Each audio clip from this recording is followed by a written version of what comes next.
Pilar Galán lleva tantos años enredada en la literatura que parece que su vida estuviera hecha de páginas de un libro. Profesora de literatura, novelista, cuentista, autora de teatro, articulista, divulgadora, se puede decir que hay pocas disciplinas literarias que no haya tocado. Recientemente ha sido nombrada miembro de la Real Academia de Extremadura de las Letras y las Artes, todo un reconocimiento a una trayectoria vital tan brillante y extensa como la de Pilar Galán. Buenas tardes, Pilar. Muy buenas tardes.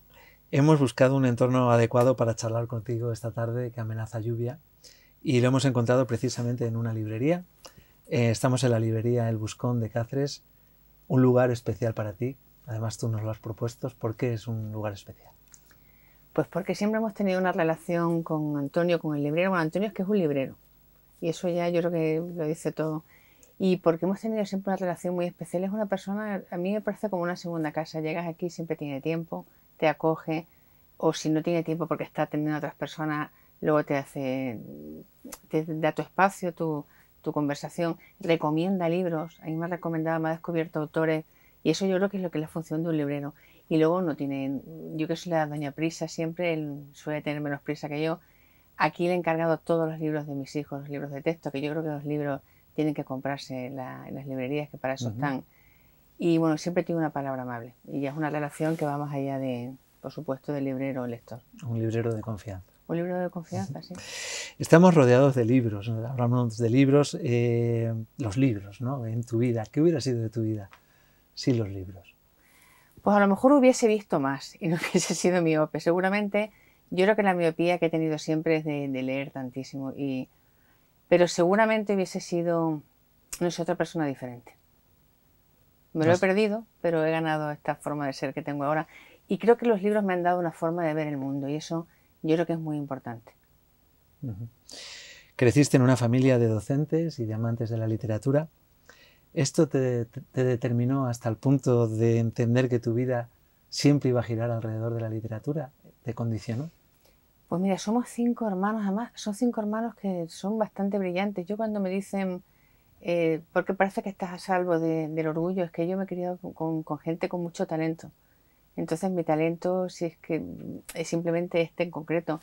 Yo me he criado con hermanos, por ejemplo, que sin ir a conservatorio alguno aprendían a tocar instrumentos, que es mi deseo oculto, me hubiese encantado. Y entonces somos 5 hermanos y a literatura nos hemos dedicado 2. Entonces yo sí creo que la educación marca, pero luego hay cierta predisposición genética o no sé lo que hay. Tu hermana Carmen y tú, ¿no? Carmen y yo, sí. ¿Cómo recuerdas tu infancia en Navalmoral de la Mata? Pues yo he tenido la suerte de tener una infancia muy, muy feliz. Es verdad que cuando miramos al pasado siempre lo endulzamos, siempre, siempre, siempre, siempre, porque también había sus momentos. Pero yo recuerdo una infancia muy feliz y muy aburrida a ratos. Por eso leímos tanto, porque mis padres éramos 5 hermanos, mis padres eran profesores y mi madre era maestra. Y entonces las siestas eran interminables. En Navalmoral hacía un calor de muerte. Bueno, yo creo que hacía calor en todas partes, pero lo recuerdas así. Y en la siesta, pues no podías salir, claro, porque te morías de calor. No había aire acondicionado, entonces o hablabas en voz baja con tus hermanos, o te dormías o leías. A lo mejor cuando la gente se pone estupenda y dice lo que yo leía de pequeño, lo poco que leen ahora, pues a lo mejor si hubiésemos tenido un móvil o si hubiésemos tenido internet o hubiésemos tenido 300 canales, a lo mejor hubiésemos leído menos. Es que el aburrimiento también es muy importante. El aburrimiento a mí me encanta. Yo, ahora que tengo tan poco tiempo para aburrirme, yo lo echo de menos. Esas tardes que al final siempre surgía algo, una excursión en bicicleta. Yo eso lo recuerdo. Los veranos, verano azul pero sin playa, eso es mis recuerdos de Navalmoral. Tu padre en alguna ocasión hablas de él como un hombre un tanto severo, pensando en aquella época, ¿no? Sin embargo, la admiración que transmites hacia él también es absoluta. Su nombre, Alfonso, transita por casi todas las dedicatorias, aunque a veces asociado a tu padre, a veces asociado a tu hijo. En algunas ocasiones es como si fuera un faro ese nombre del que no quisieras huir. Es que mi padre nos marcó mucho a todos. Era muy severo, era pero al mismo tiempo era muy cariñoso. Yo le descubrí luego con los nietos como persona mucho más cariñosa. Era muy severo, pero al mismo tiempo era una persona entrañable. Y uno no quiere nunca que mueran sus padres. Claro, uno sabe perfectamente que van a morir, pero La muerte de mi padre fue una muerte muy, muy difícil, muy larga, muy dolorosa, con un dolor que podría haberse evitado. Y eso a mí me marcó mucho. Entonces, por eso, yo siempre pienso que tengo una conversación interrumpida con mi padre. Bueno, la muerte yo creo que es una conversación interrumpida. Y me hubiese gustado hacer, cada vez que, por ejemplo, me ofrecen algo, siempre pienso, ¿le gustaría a mi padre que lo aceptara? Es una cosa un poco, parece un poco de infantil, pero por ejemplo, con los últimos reconocimientos o con las cosas que me han ido pasando, yo me alegro porque sí que se hubiese alegrado mucho. Mucho más a lo mejor de lo que yo me alegro, porque lo hubiese valorado más. Cuando tuvimos la oportunidad de charlar con Beatriz Osés, ella nos decía que su padre actuaba muchas veces como consejero de sus novelas, leía sus novelas, le debatía con él tramas. Sin embargo, tengo entendido que tu padre no le gustaba leer, o por lo menos no te decía que leyera tus obras, ¿no? Creía que había como muchos clásicos pendientes de leer para ocuparse de una escritora novel, ¿no? O medio novel. Mi padre es que era terrible para eso. Pero luego pasó una cosa muy dolorosa y al mismo tiempo muy, muy emotiva. Que yo creo que ya le he contado en otra ocasión cuando murió mi padre y luego murió mi madre enseguida. Hicimos una cosa que es dolorosísima, pero la hicimos entre 3 hermanas, entonces fue como la idea de quitarse una tirita cuanto antes, que yo eso se lo aconsejo a todo el mundo, que fue vaciar el piso de mis padres. Y entonces cuando en esas tardes, que además fue un invierno muy lluvioso, fue una primavera muy lluviosa, y ya recuerdo yendo allí a expurgar libros, a guardar cosas, y encontré todos los libros, porque yo les regalaba mis libros y mi madre los leía, pero mi padre me decía que no. Me encontré todos mis libros anotados por la letra de mi padre, que tenía una letra preciosa, una letra esta de médico antigua. Y eso fue, yo creo que es eso, de ver que mi padre no fue capaz, bueno, sí que era capaz, pero no me dijo nunca que los leía. Qué pena, ¿no? También eso, ¿no? Esa conversación Bueno, también hubiera sido él interesante. era una persona, es decir, era una persona muy rígida, ¿eh? Ya. Y luego es una cosa, era muy rígida pero muy entrañable. Fíjate, los alumnos de Navalmoral, porque fue profesor de instituto, le recuerdan con muchísimo cariño. De hecho, toda mi vida yo intenté parecerme a él, ser tan rígida, tan estricta, tan organizada. Y luego con el tiempo me he dado cuenta que me parecía a mi madre, que era mucho más cariñosa, más maternal y todo con los alumnos. Pero a mi padre le recuerdan con un cariño infinito. Pero a ti también, ¿eh? A mí me consta que tus Bueno, alumnos... habrá quien sí y habrá quien no. Bueno, según lo que a mí lo que me dicen, lo que me transmiten es esa conexión que tienes muy especial con tus alumnos. Hablaremos luego de eso. Con motivo de una presentación me consta que tu padre tuvo un gesto y compró todos los libros que estaban a la venta en la presentación. Hacía esas cosas.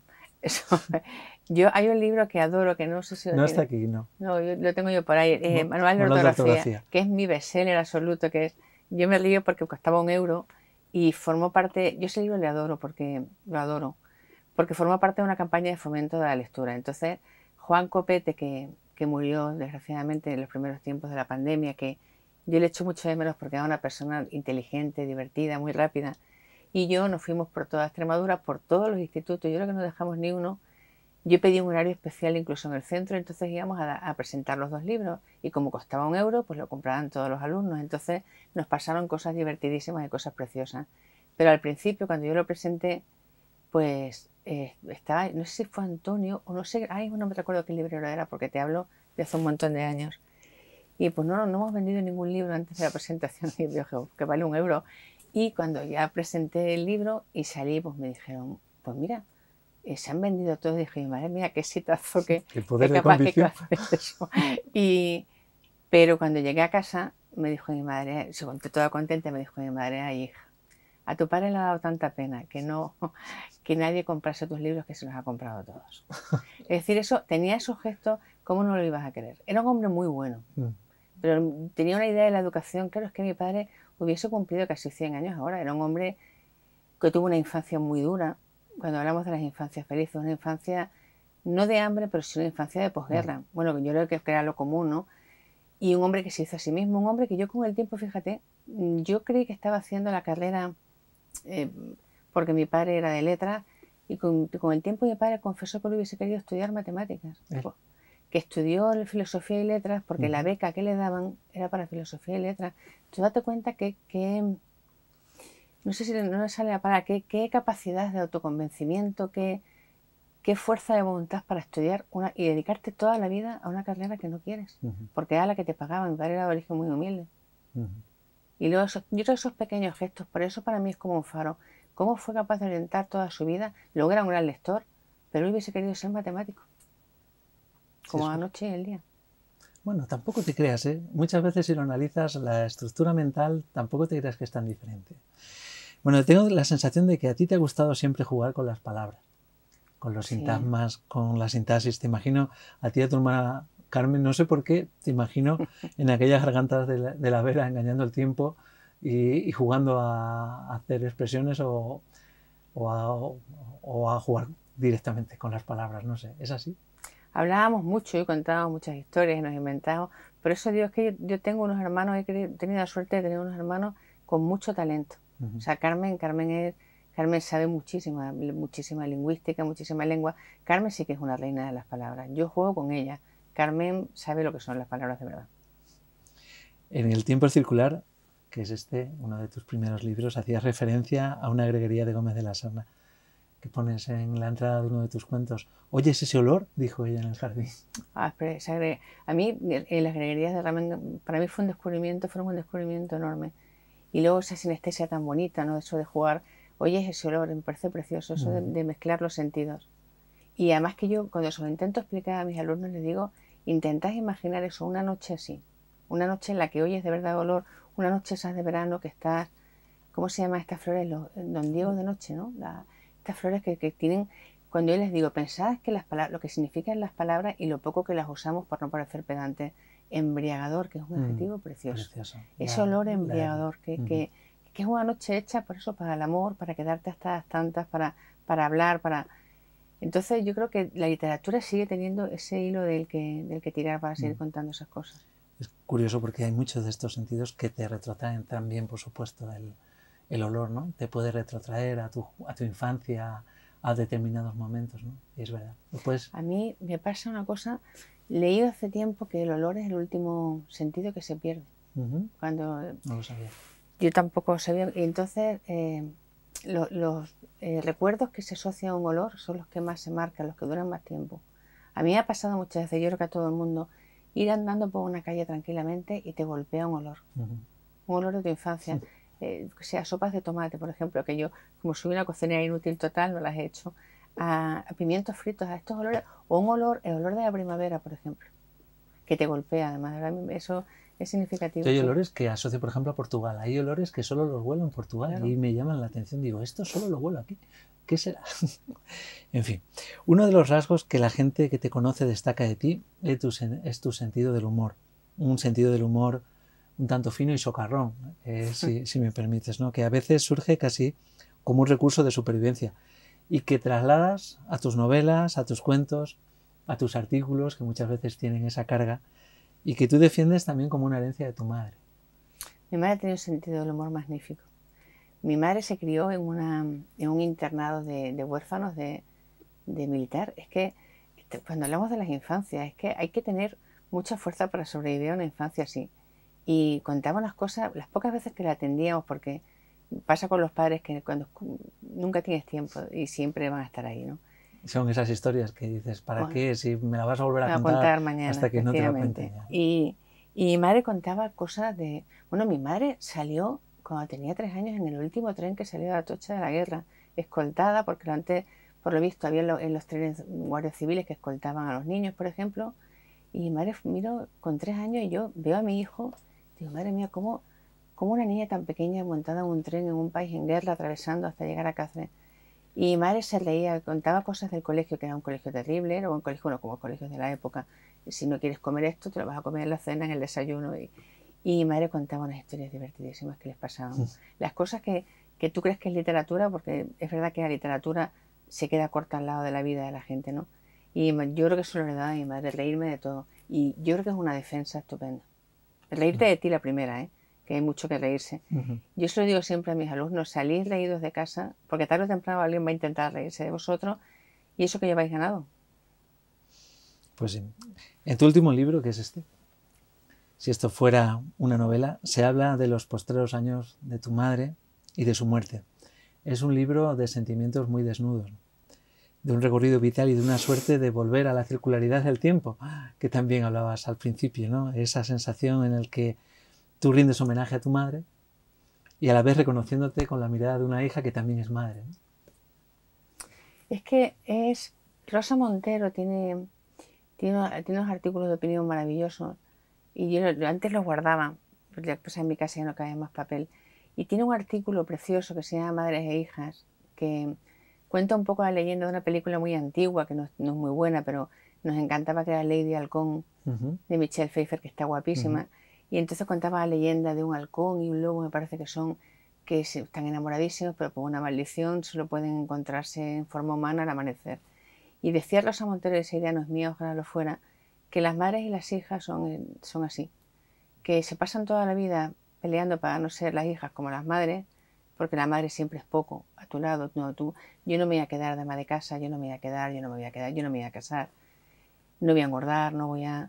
Y de pronto llega un momento en que a medida que te vas echando años descubres a tu madre. Pero dura muy poquito, dura justo ese momento del amanecer. Y a mí me pareció una metáfora preciosa.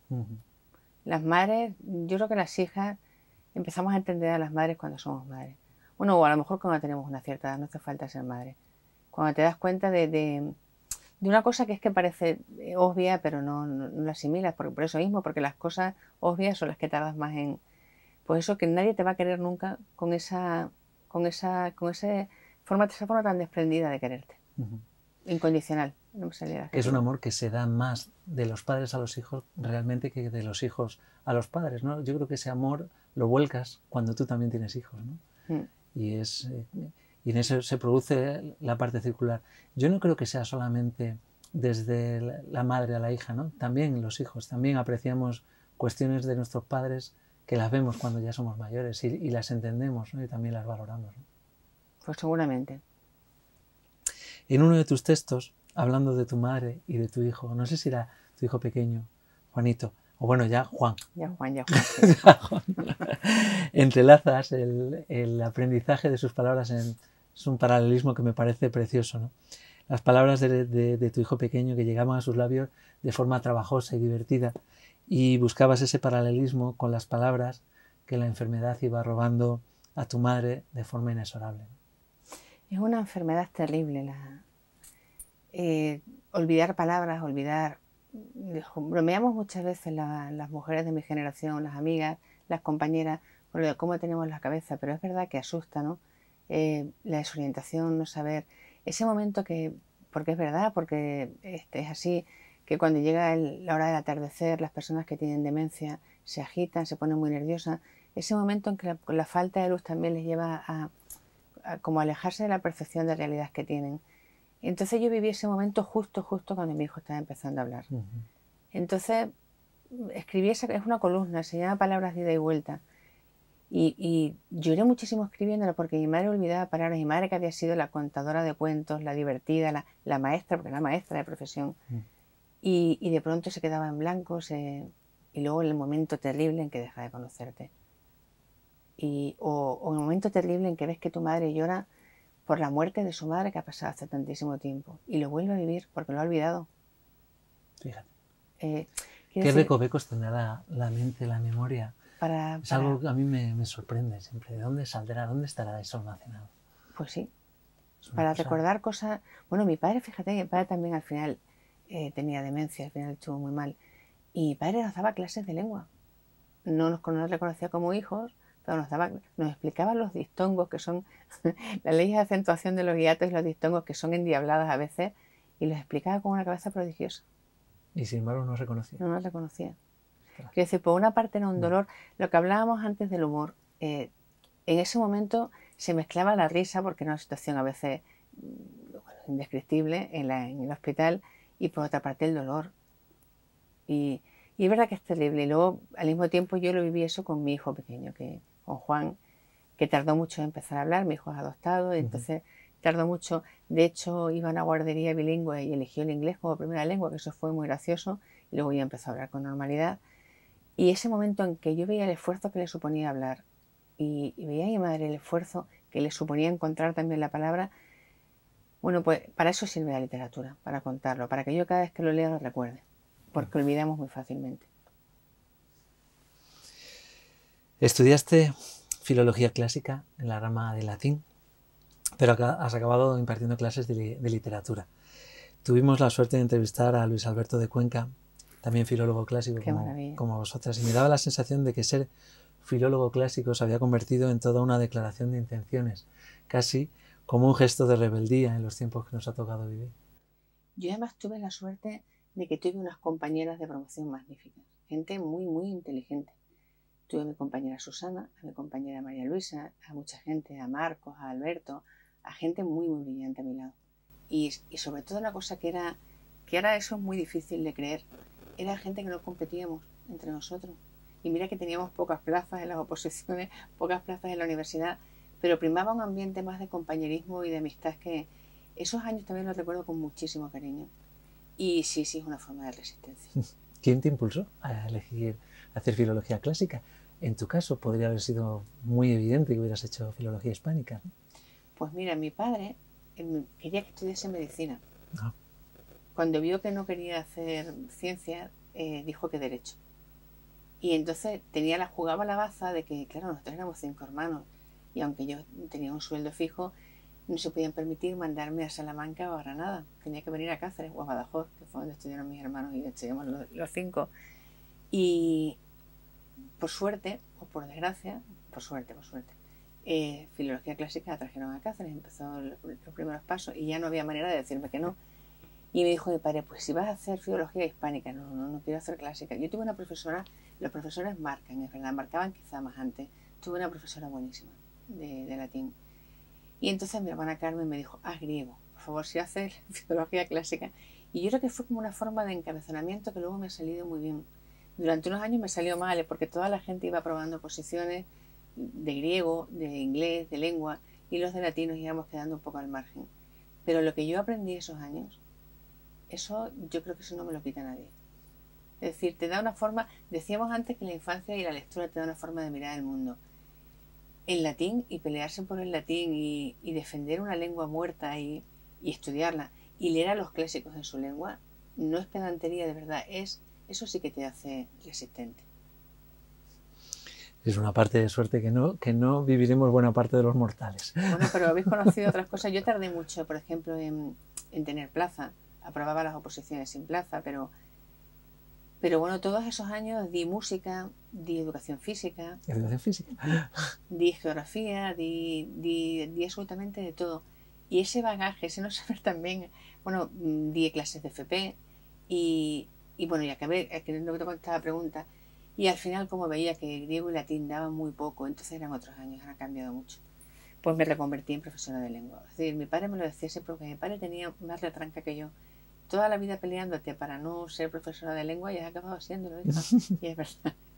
Es verdad que los destinos del Señor son inescrutables. Los destinos del Señor puede que sean inescrutables, sí. Has ganado muchos premios literarios, además desde muy joven, fundamentalmente a través de tus cuentos, ¿no? ¿Qué han supuesto esos premios para ti? Pues yo creo que tuve la suerte de ganarlos cuando no había internet, cuando había que rastrearlos en los periódicos, cuando aparecía caja de ahorros con boca y yo tuve la suerte, claro, yo creo que probablemente se presentaba menos gente que ahora. Hay muchísima gente escribiendo y muchísima gente buena escribiendo también. Pues suponen un ánimo. Cuando la gente dice que no quiere premios, pues mira, sí, hay veces que hay que ganar premios. Yo animo a mis alumnos de los talleres literarios y a mis alumnos de instituto, porque supone que alguien que no es tu padre, que no es tu hermana, que no es tu pareja, te va a decir que le gusta lo que escribes. Y eso, si te lo dice, por ejemplo, alguien como Luis Alberto de Cuenca, supone, pues eso, la maravilla de las maravillas, te da ánimos para seguir escribiendo. No es verdad que, vamos a ver, yo creo que hubiese escrito siempre, pero cuando alguien te dice cómo me gusta lo que escribes, porque yo creo que se escribe para los lectores, son un espaldarazo. Yo estoy encantada de haber ganado esos premios y animo a la gente a que se presente. A los premios que son normales, es decir, premios que hay premios muy honestos todavía, que se puede presentar a la gente. Los que no son de demasiado relumbrón son los más honestos, normalmente. Hombre, las editoriales privadas pues pueden hacer lo que ellos quieren. Claro, premian a gente que sabe que va a tener lectores. A lo mejor en el camino olvidan que mucha gente desconocida tendría también muchos lectores. Bueno, pero de eso se encargan otros premios muy, muy honestos. Los cuentos. Borges, Poe, Rulfo elevaron el cuento a la categoría de arte. ¿Tú te sientes más cómoda en ese género? No te lo pregunto porque te lo he escuchado decir, te sientes más cómoda. ¿Qué tiene el cuento que no tiene la novela y viceversa? Pues el cuento es como la chispa, como un chispazo, como un destello, como un rayo, y la novela es como Endesa o la hidroeléctrica entera. Es decir, la novela es un trabajo de madurez, la novela es sentarte y, y razonar y estructurar y ordenar. En un cuento, si es bueno, lo has madurado mucho tiempo. Y, y sale como un disparo certero. Yo sé que tengo un buen cuento en la cabeza. Y a veces tengo una idea. Los cuentos son un chispazo, te vas por la calle y de pronto, eso también lo hizo José María Merino y Luis Mateo, incluso Landero. Es como un chispazo que te surge y Como una cuando se decía conexión. de la poesía que el primer verso te lo da Dios, el primer chispazo, la primera frase, que además suelen ser muy Sí, buenas en tus que cuentos. no tiene que ser necesariamente a veces la primera frase, puede ser la del final, pero tú sabes que quieres hacer algo con esa frase y va creciendo en tu cabeza. Yo paseo muchísimo, ahora paseo menos, pero antes paseaba muchísimo y el cuento iba creciendo. Y cuando me sentaba salía solo. Pero no es soberbia ni muchísimo menos, es humildad. Los cuentos se van con lecturas, con... Yo no subrayo los libros, pero me quedo con muchas frases en la cabeza. O escuchar a la gente. De esos hilos que... Y de eso es muy difícil que salga una novela. Una novela es más trabajo, más calma, más pausa. El cuento es o fragua o no fragua. Y tú sabes que has fraguado bien en el momento. Tengo la sensación, además, de que esa querencia que tú has demostrado hacia los cuentos ha hecho más sencillo tu transformación en una excelente autora de columnas de opinión como eres Sí. actualmente, ¿no?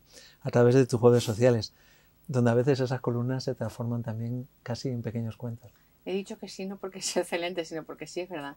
Sí hay un nexo entre los cuentos y las columnas. De hecho, mucha gente que se dedica a la literatura no quiere escribir columnas porque dice que es como desperdiciar la idea de un cuento. Entonces, es que yo me acuerdo, un compañero me decía, es que tú desperdicias al mes 4 buenas ideas. Y no, pero es distinto, son formas de mirar el mundo diferentes. La columna, a mí me gusta mucho escribir columnas porque es como intentar escribir un soneto. Es cuando los alumnos se quejan y yo les digo, pero escribir con una jaula entre comillas, escribir con una estructura te obliga a pensar cada palabra tiene que medir X, tiene que ser esa palabra y no otra. En cambio, en una novela, en un poema en verso libre, tú puedes elegir las palabras que quieras. Si te ciñes, luego ya puedes expandirte. Entonces, las columnas tienen una medida exacta. Y a mí eso me obliga, a ella tengo mucha más práctica, pero te obliga a elaborarlas, no, esta palabra no. Entonces, te obliga a una cosa que ya no hacemos, que es buscar la palabra exacta. Y la concreción, ¿no? Y la concreción, hacer una cosa que a mí me gusta mucho que dice Llamazares, que es preciosa, ¿eh? Y Llamazares, que autor, me gusta muchísimo. Dice que lo que los escritores hacen con la lengua, con las palabras, lo que hace el río con las piedras, que las van puliendo, desgastando, hasta que las convierten en algo que ya no tiene aristas y pueden manejar y transportar. Y yo creo que eso es lo que yo intento hacer con las columnas. Cuando te ciñes, tienes que elegir. Es verdad que en los cuentos pierdes claro, la columna es tu visión sobre el mundo y los cuentos pues es lo que tú quieras hacer. ¿Quién te metió en ese mundo De las columnas. de las columnas? ¿Y qué significa ahora para ti, además de eso? ¿Un ejercicio? Bueno, cuéntame. Pues suponen una muleta. Si yo no escribiese la columna, habría semanas en las que no escribiría nada. Yo soy muy vaga para escribir todo, que no soy para otras cosas. Para escribir soy muy vaga. Siempre se me ocurre que puedo estar leyendo, por ejemplo. Pero yo creo que nos pasa a todos. Es mucho mejor leer lo de los otros. Porque de verdad que hay muchísima gente haciéndolo muy bien, ¿eh? Y me metió en esto Antonio Tinoco, que era el director del periódico Extremadura, entonces, y yo cuando me llamó para decírmelo, hace 20 años ya, madre mía, me dijo, yo creí que me estaba pidiendo una columna diaria, y me asusté mucho y dije que no, que ni loca. Y me dijo, no, yo creo que tú tienes una forma de mirar el mundo, prueba a hacerlo. Y yo pensé, mira, pensé dos cosas, pensé que me iba a quedar sin temas, así era yo de ingenua, y luego pensé que la estupidez humana era finita. Y entonces los temas es que cada día tienes un tema nuevo, ¿no? Y luego pensé que me iba a aburrir de contar. Y las columnas se han convertido en una muleta. Cuando la pandemia, y eso yo lo he contado muchas veces, el director, porque luego he tenido la suerte de contar con la confianza de cada director, ¿no? Empecé con Antonio Tinoco y hasta ahora. Y eso es muy cómodo porque nunca, y eso lo tengo que decir, Yo no me he ido nunca de la Extremadura a ningún sitio cuando me han ofrecido otras cosas que probablemente hubiese estado muy a gusto también en otros sitios, ¿no? Porque en el Extremadura nunca me han dicho esto no lo vamos a publicar, o no hables de este tema, o no cambia un poco esto. Nunca jamás me lo han dicho y he hablado yo creo que todos los temas que quería, ¿no? Y cuando la pandemia creo que estaba contando, el director del periódico me llamó y me dijo, mira Pilar, vamos a hacer un ERTE, no vamos a poder pagarte, bueno, que en realidad una cantidad un poco simbólica, pero bueno, no vamos a poder pagarte y entonces entenderíamos que no quieres colaborar. Y yo dije, este hombre no sabe lo que está diciendo, porque es justo ahora cuando me apetece contar cosas, ¿no? Y yo creo que han sido las columnas mejores que he escrito, las de la pandemia. Cuando solamente en esa época te negaste, o sea, no escribiste, ni apenas leías, ¿no? Lo has contado. Yo cuando la gente en las redes sociales hablaba de lo mucho que leía y lo mucho que escribía, yo me quedaba... Yo no era capaz de leer y no era capaz... todavía tardo en concentrarme. Yo creo que ahí algún día se estudiará bien todos los efectos de la pandemia, sobre todo de todo lo que pudimos, aquello tan maravilloso en que pudimos habernos convertido y no lo hemos hecho. Y yo creo no salimos mejores. No hemos salido mejores. Y luego que parecía una cosa tan inventada, tan de ficción. Tan distópica. Sí, yo se lo digo a mis alumnos, hubieseis leído un libro que hablase de eso, no os lo hubieseis creído nunca. Fue como si se hubiese roto el pacto ficcional, ¿no? Los tanques por Cáceres, lo hablaba todavía con mis hermanas, había tanques por Cánovas, los EPIs, todas esas cosas, cuando lavábamos cada manzana, cada pimiento, y luego el error de las residencias, ¿no? y los muertos, y entonces había tantísima ficción que como para qué ibas a leer más. Y luego escribir, no fui capaz de escribir. Luego he escrito mucho, pero la columna fue lo único que escribí. Y yo creo que han sido las mejores porque eran como una especie más de grito, de auxilio, que una forma de ver el mundo. Y luego volví a escribir y entonces no lo he dejado. Yo creo que hay que reivindicar la figura del columnista, ¿no? Hay una columna a la que tú te has referido muchas veces, que la escribió Juan José Millás, se llama Escribir, como una referencia de lo que es la literatura, ¿no? En ella se habla de la tragedia del submarino Kursk, que nadie lo encontraba, ¿no? Y que se estaba poco a poco hundiendo, ¿no? Y había 118 personas ahí. Y uno de ellos escribía que se habían pasado de un departamento a otro, que estaban ya todos juntos y que escribía a oscuras, ¿no? Y había empleado ese tiempo en escribir, ¿no? En esa necesidad que tenemos de relatar lo que nos pasa hasta en un momento tan terrible como ese. Yo cuando leí en esa columna entendí por qué escribía. Porque él dice al final que es verdad que lo curioso es que me la sé de memoria. Lo curioso es que una nota encontrada en el bolsillo de un cadáver responde a la pregunta de para qué sirve la literatura. Sirve para contarlo. Luego dice, aunque las posibilidades de que alguien te lea sean muy escasas. Claro, la literatura sirve para contar y el periodismo sirve para contar. Hay cosas de las que no nos enteraríamos, sino incluso ahora que está todo tan con las noticias falsas, con los bulos, sigue existiendo un buen periodismo que te cuenta lo que nadie te va a contar. Es verdad que es el punto de vista del periodista, pero interesa conocerlo. Y eso, que la polarización también ha llegado al periodismo, ¿no? Y hay mucho periodismo de trincheras, desgraciadamente, ¿no? Que a veces se anhela, ¿no? Es decir, yo quiero la imparcialidad, ¿no? Pero no siempre es fácil ya encontrar eso. Ha llegado hasta ha llegado a todas partes. Yo creo que vivimos enfadados con el mundo. A mí me hace mucha gracia que no estemos contentos con el mundo que nos toca vivir y lo que hagamos será adormecernos, es decir, no puedo dormir porque estoy preocupada y no estoy a gusto, pero tomo pastillas y así, en lugar de intentar cambiar lo que no me gusta, voy a intentar cambiar yo. Entonces, a mí eso me parece... Ahí hay una historia también que me gustaría contar. ¿Por qué crees, Pilar, que es importante oír a un escritor? ¿Por qué crees que merece la pena detenerse a escuchar lo que opina un escritor? ¿Crees que hay, no sé, personas que creen que en el arte, en la literatura, en la cultura en general, es la única forma de redención? Yo no sé si es una forma de redención, pero sí creo que es la única resistencia posible, lo que hablábamos de las clásicas. Yo se lo digo, además lo digo muchas veces a mis alumnos, que la única revolución posible es la del saber, la de formarse, la de la cultura. La de la cultura. Si, da igual, es la única revolución que podemos hacer. Cuanto más formado estés, menos te van a engañar. cuando hablamos de las campañas de animación de la lectura, yo les digo, olvidad de todas las cosas que os decimos, leer te hace... un escritor siempre va a intentar engañarte. Entonces leer también es una forma de defensa contra ese escritor, o dejas que él te meta en su mundo, o te va a ver. Si es bueno, te va a meter en su mundo. Entonces el mundo es igual. La lectura es una forma de defensa contra... Porque el mundo está destinado para engañarte, para que compres, para que te vendas, para que votes.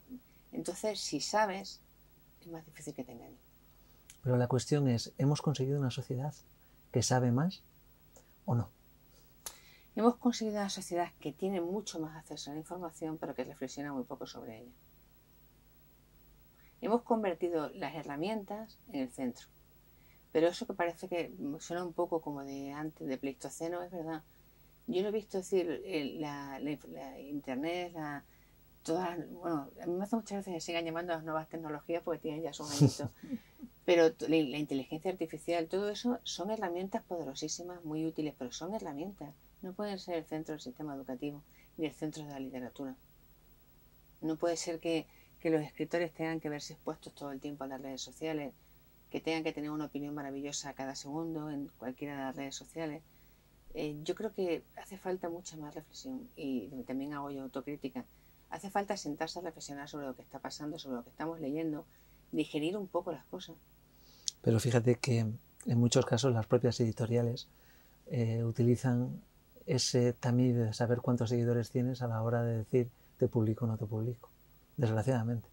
Sí, todos tenemos otra parte de culpa, y también tú lees a lo mejor lo que te recomiendan las redes, es decir, todos tenemos una parte de culpa.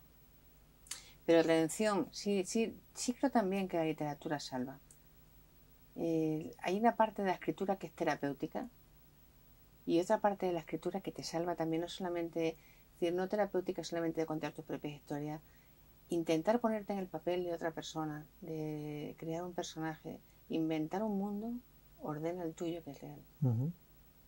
O al menos a mí me sirve. Una buena reflexión. Pilar es una mujer que ha tenido y tiene la suerte de poder compartir su pensamiento a través de tu escritura con los demás y desde hace mucho tiempo. Tus novelas, tus cuentos, tus artículos, tu obra de teatro. Es que has tocado muchos palos, ¿eh? ¿Crees que alguien que no te conozca te podría conocer solo con leer tu obra? Yo antes pensaba que no, pero ahora ya creo que sí. Yo creo que sí. Y al final, eso no sé si era Unamuno el que lo decía. Uno habla, él decía, me parece, yo hablo mucho de mí porque soy el hombre que tengo más a mano, ¿no? Pues yo creo que al final, por mucha un buen escritor tiene que distanciarse de lo que escribe y no convertirse en personaje, pero al final tus ojos son tus ojos y tu experiencia es tu experiencia, y estamos hechos de lo que hemos leído, de lo que no hemos leído, de lo que nos ha pasado, y nuestro punto de vista es siempre el mismo. Otra cosa es que lo camuflemos. Yo creo que sí, que la literatura es una buena forma de acercarse.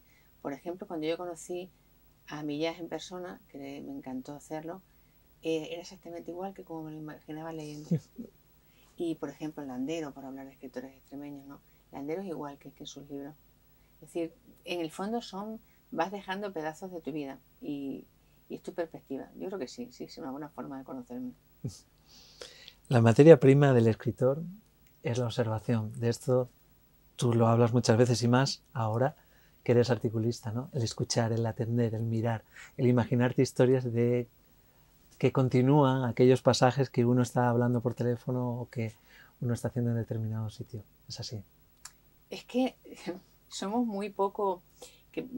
Mira, yo es que esto lo he contado más veces, pero es que es así. Yo echo de menos viajar en un autobús, que era un autobús literario por completo. Yo tenía un taller literario en Navalmoral y acababa muy tarde, y entonces para no conducir de noche me iba de aquí en autobús y volvía en ese autobús. Y era un autobús que se llamaba un autobús de ruta, y entonces yo me acuerdo que un hombre se bajó en Navalmoral, el taller era en Navalmoral, y venía de Madrid y decía: estoy tardando más Madrid-Cáceres que Madrid-El Cairo, que es de donde vengo. Porque es que paraba, subía hasta Oropesa, paraba en todos los sitios, tardaba un montón de horas. Y luego salía de Navalmoral a la hora que quería el conductor, porque tenía que cenar, y entonces, según tardase, y si había fútbol, también trataba. Entonces, ya con eso luego era noche cerrada, era noviembre, diciembre, por el puerto de Mirabete, bueno, esas curvas, y luego la gente sacaba el móvil en la oscuridad porque el conductor apagaba las luces y la gente se ponía a hablar con el móvil. Bueno, yo recuerdo unas monjas que iban a Trujillo y de esas monjas he sacado yo historias porque hablaban además con esa voz tan suave. Pues eso, rupturas amorosas, bronca. Y luego había un hombre porque claro, viajábamos siempre los mismos. Y había un hombre que decía siempre, se pasaba todo el tiempo preguntando cuando íbamos llegando a Trujillo, ¿qué tiempo hace por Cáceres? Yo pensaba, bueno, pues el tiempo que hace. El huracán. Entonces, esas historias se quedaban, por ejemplo, yo me acuerdo que la monja decía, no todos los negros son iguales. Hay negros buenos y negros malos. Y eso yo lo he utilizado en un cuento. Y luego ese pero narrativo que a mí me encanta, yo no voy a hablar mal de nadie, pero eso que me encanta. Y entonces, de ese autobús yo he sacado muchísimas historias, porque es que además era pues eso lo más literario que había, porque era en mitad de la noche y la gente hablaba, ¿no? Y luego de las colas de Hacienda, de las colas del banco, porque la gente habla sin pudor alguno. Las cajeras, por ejemplo, el libro este que está por aquí, Grande Superficie. Las cajeras escuchan un montón de historias, porque además las consideramos como muebles que no escuchan lo que estamos contando. Y yo que me llevo muy bien con algunas cajeras de algunos supermercados, te dicen eso, las historias que escuchan. Lo que dejas ver. Entonces observar. La gente, solamente hay que dejar hablar a la gente tiene unas historias fascinantes que contar. Pero luego pasa al revés. La gente te dice, te voy a contar una historia, verás qué cuento saca. Y no funciona. Y no sale. No sé por qué, pero no funciona. A veces, Pilar, te refieres a ti misma como un tanto caótica a la hora de crear. Sí, mucho. En tus cuentos siempre arrancas, como decíamos antes, con una frase o finalizas con una frase potente, pero la novela necesita algo más que una frase, necesita una estructura, necesita una documentación, una labor de diseño de los personajes que sobrepasan la que pueda tener un cuento. ¿Cómo cohabitan en ti esa sensación de caos y esa necesidad de estructurarte a la hora de enfrentarte a una novela? Primero, a ver, uno sabe muy bien si lo que tiene entre manos es un cuento o una novela. Cuando la crítica dice el cuento podía haber sido más largo, es un cuento fatal, nefasto, y la novela más corta, desde luego, también es una crítica horrible. A mí, por ejemplo, me cuesta escribir novelas, hasta que he encontrado la medida exacta, que es la medida exacta de las columnas. Grandes Superficies son capítulos muy cortitos. Si esto fuera una novela, son capítulos muy cortitos. Entonces ahí me siento muy cómoda, porque se puede leer de forma independiente. Crear la estructura en la cabeza a mí yo admiro a la gente que lo hace. Yo admiro a escritores que te dicen, por ejemplo, en los cursos de escritura, cuando compartimos, y te dicen que ellos escriben un cuaderno a mano, luego lo pasan a otro. Yo no tengo tiempo de hacer eso. Trabajo y luego tengo muchas obligaciones. Soy madre y además me gusta hacerlo, quiero decir, no le quiero quitar ese tiempo a la vida para escribir. Y entonces la gente que se busca fotos de personajes para inspirarse o que escribe con mapa, yo la respeto muchísimo y la admiro, pero yo no soy capaz de hacerlo, soy mucho más caótica. De hecho, mi novela, Ni Dios mismo, que... Vamos a hablar de ella. Ni Dios mismo, que es una novela, quiero decir, la idea es fantástica. Y yo creo que la estropeé bastante, pero la idea es muy buena, ¿eh? Es que la propia historia ya es una absoluta... Es que cuando yo les digo siempre que la realidad supera la ficción, es que no es un tópico, es que es la gran verdad. Ya que has entrado, cuenta un poco, ¿no? ¿Quién era Mateo Alemán? Ni Dios mismo salió... en los talleres literarios yo les digo que tienen que leer la prensa porque los titulares son magníficos. Y que además un buen titular responde a las preguntas qué, quién, cuándo, cómo, dónde y por qué. Y qué más quieres para montar una historia, ¿no? Ni Dios mismo es de una tarde de domingo aburrida que leí un reportaje maravilloso sobre Duque, que entonces era el único astronauta español y luego se convirtió en ministro, sí, que yo creo que empeoró, pero bueno, quiero decir empeoró no por él como persona, sino porque hubiera sido mejor astronauta. La imagen, ¿no? Que me parece mucho más bonito ser astronauta. Y entonces él decía, ¿cómo no voy a ser astronauta si mi antepasado extremeño fue el primer hombre que voló?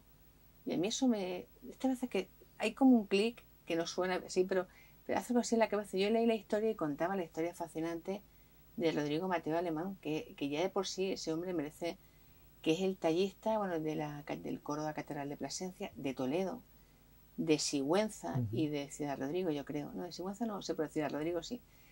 Y entonces este hombre llega a Plasencia además es sospechoso porque llega claro, de lo que entonces no era Alemania, pero es de un país protestante en una época en que la Inquisición está en pleno auge en Plasencia. Bueno, Plasencia que es una ciudad maravillosa, además en la época, y llega a hacer el coro de la catedral, que ya de por sí es una maravilla, monta su taller. El coro alto y el coro bajo, sí, cada sí, uno sí, con sí, su sí. propia temática. Con sus historias, con las misericordias. Bueno, a mí es un libro que me llevó mucho trabajo porque me encantaba documentarme. Yo es que nunca hice arte, hice griego, claro, y me encantaba, ¿no?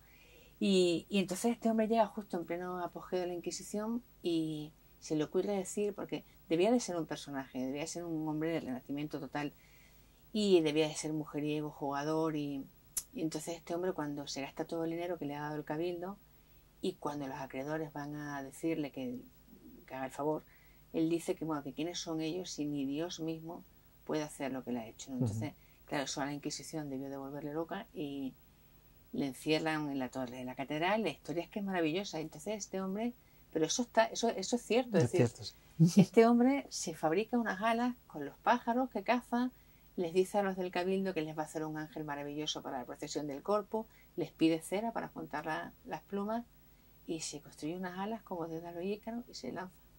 Y claro, ahí acaba la historia. Luego en los archivos de la catedral dice que luego se descubrió días más tarde un cadáver en la dehesa de los caballos. Y entonces surge la pregunta que nos dejamos de hacer cuando somos mayores. ¿Qué pasaría? Sí, que a mí me parece una pregunta fascinante. Voló, planeó. ¿Qué pasó? ¿Y si se salvó, no? ¿Y si se salvó? ¿Qué es lo que contesta la historia? Entonces, yo quería haber hecho una novela histórica, era mi sueño, ¿no? Y yo me acuerdo que yo empecé a mentir porque los escritores somos unos grandes mentirosos. Justo cuando yo estaba empezando a escribir la historia, llegó mi hijo mayor. Llegó porque es adoptado, Alfonso. entonces Alfonso. Y entonces yo lo que menos tenía ganas era de escribir, pero yo leía muchísimo. Y leía todo lo que yo no había sido capaz de leer, sobre arte, sobre la sillería, sobre cómo criticaban a los demás monjes. Bueno, es que es maravilloso la sátira que hay de monjes convertidos en animales, de monjes convertidos en odres de vino. Y este hombre lo representaba, pero bueno, este hombre y en toda la sillería, sobre su vida. Bueno, es que ya no había forma de pararme. Llegué hasta Los Comuneros de Castilla, que como me encantó. Y Marino me preguntaba, Marino mi editor de la Luna Libros, que yo le debo muchísimo a él y a Ana, me decía, ¿cuántas páginas llevas? Yo siempre le decía 30, porque es que no llevaba ninguna, porque no quería ponerme a escribir, ¿no? Y entonces llegó un momento que tenía que ponerme a escribir, claro, y no sabía qué hacer, porque no tenía, bueno, fue la única vez, que esto estoy contando porque hablando de ordenar, tenía carpetas, tenía muchísimas carpetas. Tenía hasta un eje cronológico, yo no había vuelto a hacer un eje cronológico desde tercero de U, pero yo no era capaz de ordenar todo eso en la cabeza. Entonces dije, ¿y si la novela la escribe alguien que está tan perdido como yo? Y por supuesto yo no voy a ponerme a investigar cómo hablaban, no quiero cometer errores históricos. Entonces, ¿y si hace una tesis y se va dejando engañar por la gran mentira y crea y descubre una cosa que puede ser mentira o no, porque la realidad y la ficción se mezclan? Y entonces salió esa novela, que habría que haberla pulido un poco más, porque yo tenía tantísima documentación y quise meter tanta documentación que al final, sobre todo al principio, tarda mucho en arrancar, luego se vuelve más ágil. Pero me parece una novela, no la escribiría así, pero la historia que hay detrás de esa novela es casi mejor que la propia novela. Es fascinante. Has hecho un comentario, Pilar, de una editorial que te ha acompañado durante todo este tiempo, que es de La Luna Libros, y de Marino, que es tu editor. ¿Qué importancia ha tenido el tener ese respaldo de una editorial extremeña que cuida tanto a sus autores, y qué importancia ha tenido Marino en tu trayectoria literaria? Pues igual que dije antes que estoy muy cómoda en Extremadura, por eso mismo, con Marino es que nunca he tenido ningún problema. Irse de un sitio en el que estás a gusto no es muy inteligente. Bueno, la primera novela la publiqué, el primer libro de cuentos lo publiqué en la editora regional, que también se lo agradecí en su momento muchísimo a Fernando Tomás Pérez, y luego he tenido muy buena relación siempre con la editora. Y publiqué luego la reedición con Luis Sáez de director del Tiempo Circular. Pero Marino es como lo que decíamos antes, un periódico de cabecera, un editor de cabecera, ¿no es? Marino era el chico más guapo de mi instituto. Él era de Almaraz, él sigue siendo de Almaraz, y yo le tenía un pedestal porque era, claro, nos llevamos 4 años y él hacía un montón de cosas culturales Y era, claro, era inalcanzable, era una persona, y yo entonces yo siempre he sido la hermana pequeña de mis hermanos. Y cuando Marino me llamó una vez para proponer, me escribió una carta preciosa, porque Marino escribía cartas, para decir que había leído una cosa mía y que si le podía mandar algo, aquello me pareció estupendo. Y hemos tenido una relación muy, muy buena. Primero porque cuida muy bien a sus autores, él y Ana, porque la editorial son los dos. Porque apuesta por gente, ha publicado a gente desconocida, la gente sigue mandando manuscritos y él se lo lee. Y luego ha hecho una colección de poesía de casi todos los poetas extremeños y una colección de narradores de cuentos que ha sido maravillosa, que es Donde está la vida es lo que llueve. Y ahora está con las novelas. Entonces es un hombre que es incansable, tiene una cabeza prodigiosa para editar, cuida mucho a la gente y luego tiene un sentido del humor magnífico.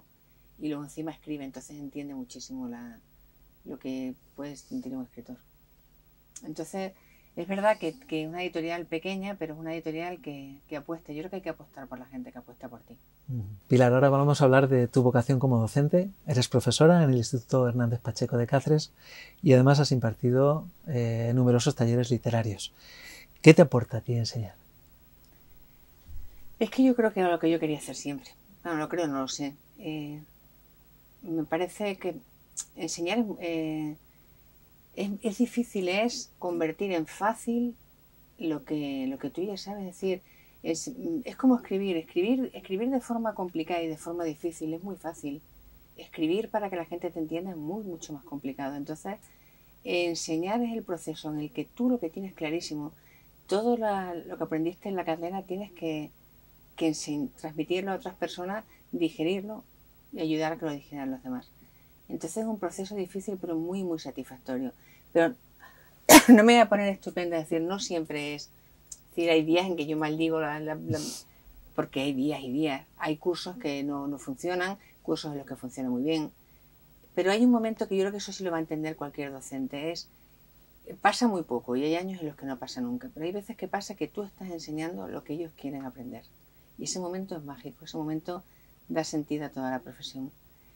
Y luego en los talleres, pues das clase a gente que está deseando aprender lo que tú enseñas. En los talleres pasa siempre.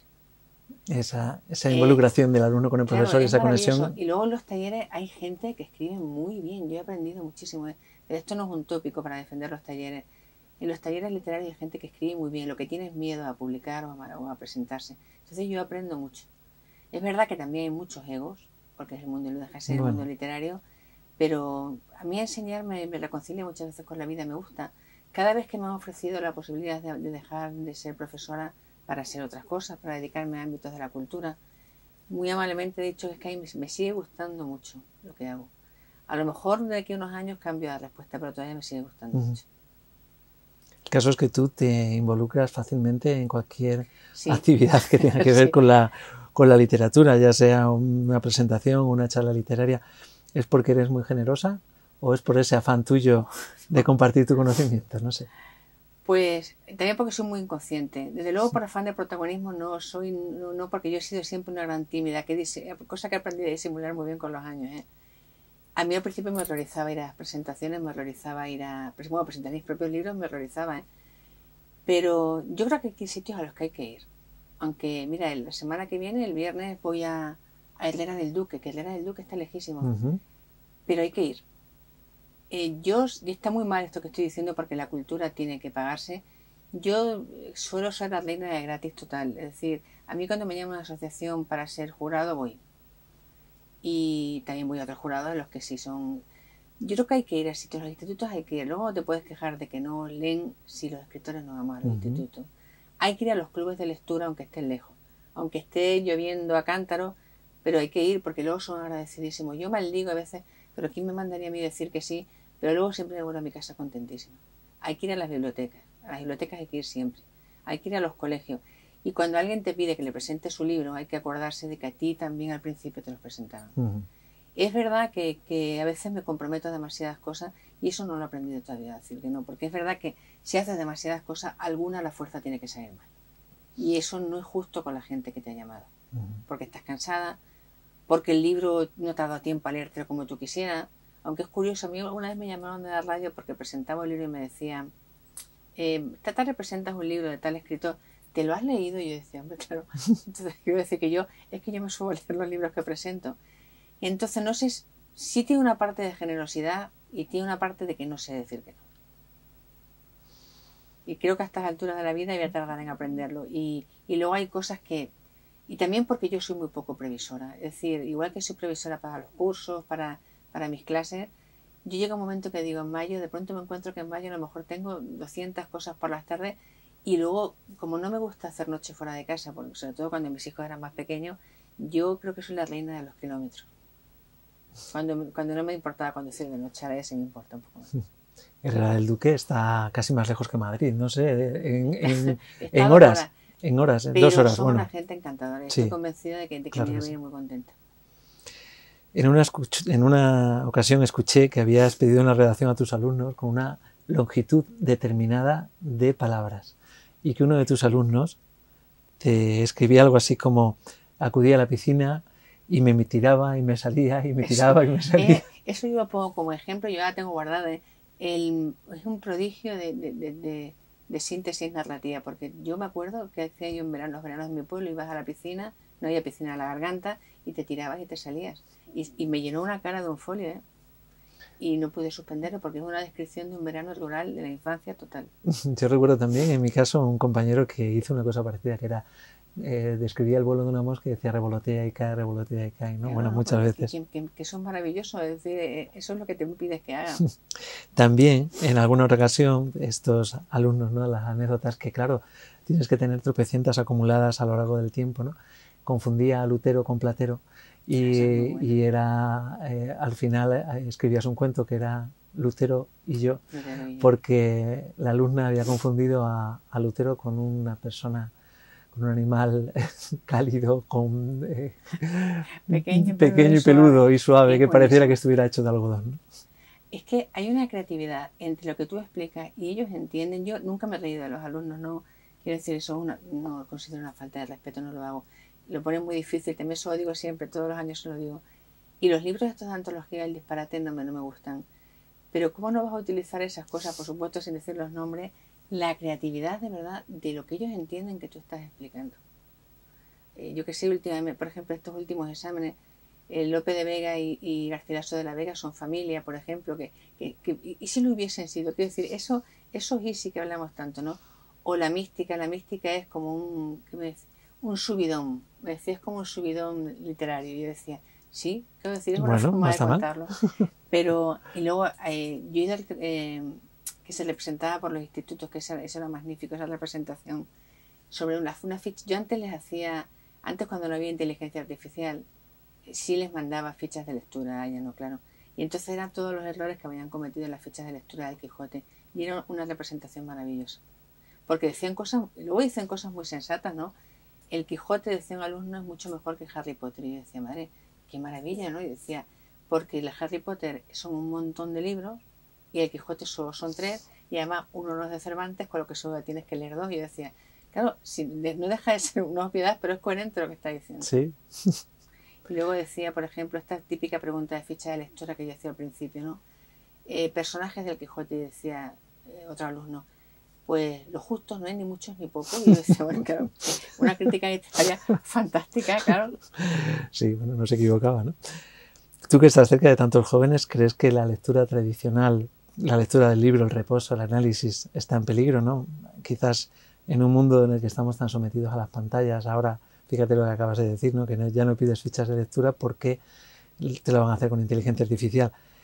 No sé, toda esa descarga de dopamina que tenemos a través de las pantallas pone en riesgo nuestra propia existencia como especie, o nos determina tanto como quiera ese algoritmo que cada uno tenemos. Yo no soy tan pesimista. La gente joven lee mucho. Otra cosa es que lean lo que nosotros quisiéramos que leyesen, ¿eh? Yo leía mucho en mi época, pero tenía compañeros que no leían nada. O sea, los índices de lectura modernos, yo no creo que sean tan distintos de los de nuestra época. Para nuestra época no había esos índices porque no se medían.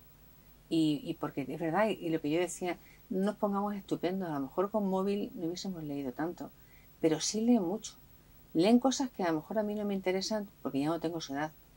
Pero yo me acuerdo, por ejemplo, que a mí me fascinó El Señor de los Anillos. Ahora ya no sé si sería capaz de leerlo, porque lo leí muy joven, lo leí jovencísima, con 11 años. Me pareció... y leen cosas que a lo mejor nosotros no somos capaces de entender. Leen en móvil mucho, leen en pantalla, pero leen, ¿eh? Es verdad que reflexionan menos, pero sí siguen leyendo. No sé, tu padre qué opinaría de eso. Defensor de la literatura más clásica o de los grandes autores, ¿no? Es que no, una cosa no está reñida con la otra. Hay una columna que me... Porque yo a veces opino y me llueven muchos varapalos. Una columna que se llamaba Peligro Clásicos Sueltos, contra una tendencia que hay en todas las reformas que ha habido educativas a tener miedo a los clásicos. Bueno, igual que el latín y el griego son como apartarlos porque no sirven para nada, pues a pensar que no hay que leer los clásicos porque son difíciles, están llenos de descripciones inútiles, de palabras extrañas, suelen ser sexistas, claro, suelen tener maltrato a la infancia, como el Lazarillo, entonces, pero yo creo que precisamente por eso hay que leerlos, es decir, para ver cómo hemos crecido, es decir, cómo hemos superado, cómo hemos llegado hasta aquí. Pero tú defiendes la lectura como una fuente de placer, no estás a favor de la obligación de leer. Creo que mis alumnos no leerían nunca el Lazarillo si yo no se lo mandara. Y hay que leer el Lazarillo a esa edad.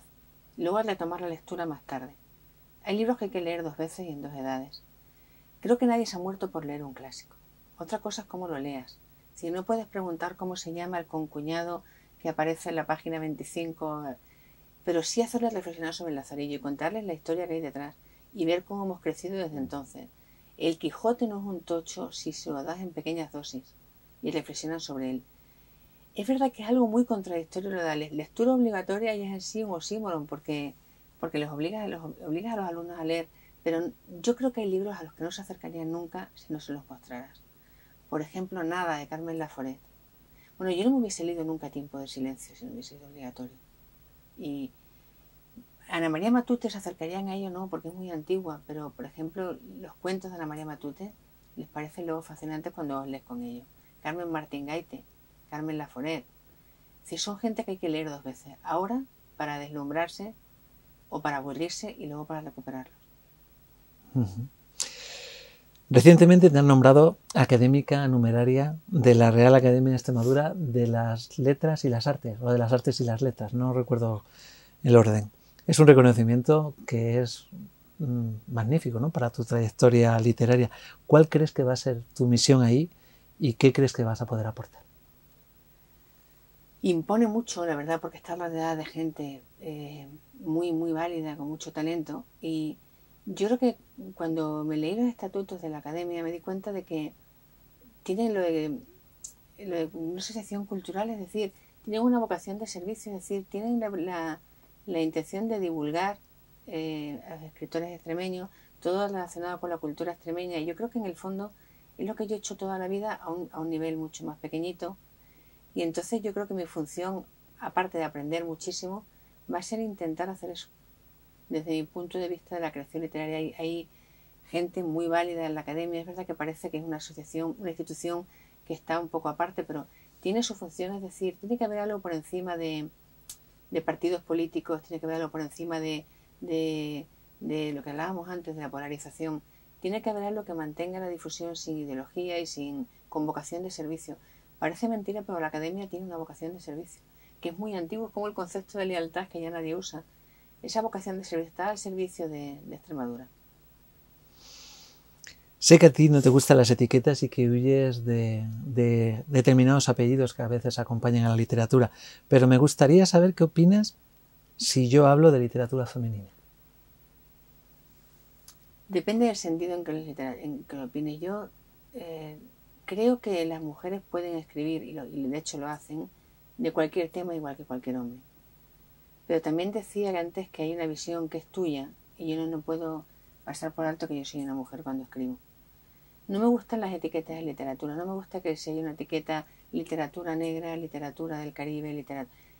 Pero si esa etiqueta sirve para que se den a conocer muchas escritoras que ha habido silenciadas, porque las ha habido en todas las épocas y las estamos conociendo ahora, no porque la gente dice, si están silenciadas por algo será, ¿no? Ha habido gente que ha tenido que recurrir a seudónimo o que ha dejado que su marido firmase sus propias obras. En ese sentido sí estoy de acuerdo con esa etiqueta, con literatura femenina. Luego creo que el concepto de creación es inabarcable para poner el límite, pero si esa etiqueta sirve para que mucha gente que no conocemos, lo podamos conocer, pintoras, escritoras, escultoras, entonces sirve. Coges esa bandera. Sí, sí, yo creo que hay que defender, porque hay muchísimas mujeres que han hecho muchísimas cosas a lo largo de los siglos. ¿Cuántos nombres conocemos de trovadoras, de Astrobaires? Ninguno. Ahora ya sí, pero yo no las estudié. ¿Cuántas mujeres estudié yo en Del 27, el bachillerato? por ejemplo. Del 27 a nadie. Ana María Matute de pasada, Gloria Fuertes era una escritora para niños, cuando es una poeta social maravillosa. Estudiamos a Carolina Coronado un poco de pasada, la estudiamos como una romántica que estaba por ahí un poco. No, Carolina Coronado tiene unos poemas divertidísimos y unos poemas en los que reivindica, por ejemplo, el transporte para Extremadura, y tenía unas sociedades en las que se ayudaban unas a otras a escribir y a publicar. Entonces, yo creo que eso hay que hacerlo. Y una vez que pasen ese filtro ya tú decides si quieres leerla o no, pero si no les das a conocer, ¿quién va a leerlas? Vamos a finalizar ya, Pilar. ¿De qué estás más orgullosa? ¿De alguno de tus premios literarios? ¿De los elogios de tus alumnos? ¿De tu nombramiento en la RAEX? ¿O de la calle con tu nombre que tienes en tu Navalmoral de la Mata natal? Mis alumnos, cuando la gente me dice, Pilar, tus alumnos estarán orgullosos de que des clase. Para mis alumnos la mayoría de los escritores están muertos. Es decir, son gente que escriben cosas raras, menos yo porque les doy clase. Y siempre hay un alumno que dice, cuando me he cambiado de instituto, Pilar, te hemos visto en la tele. Y siempre hay otro que dice, es que eres famosa. Y siempre hay otro que contesta, ¿cómo va a ser famosa? ¿No ves que está aquí trabajando? Entonces, eso es la idea de la fama como escritor. Yo tengo buena relación en general con todos los alumnos, pero no les importa mucho. Yo he caído muchos años en la EBAU, en la selectividad. Mis columnas han sido materia de examen. Por una parte era una maravilla, por otra parte es una responsabilidad enorme. ¿Cuántos alumnos me odiarán por haber hecho ese examen mal, por ejemplo? Y que yo les digo siempre en todos los institutos, mis disculpas a quien les haya caído. Lo de la academia es un reconocimiento enorme. Un reconocimiento que a mi padre le hubiese encantado. Los premios estoy orgullosa de ellos, y la calle también. Es como decir a qué hijo quieres más, ¿no? Pero yo estoy orgullosa de otras cosas. Estoy orgullosa, por ejemplo, de los hijos que he educado. Que quiero decir, de haberlo intentado hacer bien. No sé, el resultado por ahora va bien. Siempre puede empeorar, siempre puede mejorar. Estoy orgullosa de haber sacado tiempo cuando no lo tenía. Cuando la gente me dice, Pilar, ¿de dónde sacas tiempo? Pues mira, del sueño, por ejemplo. Duermo muy poco.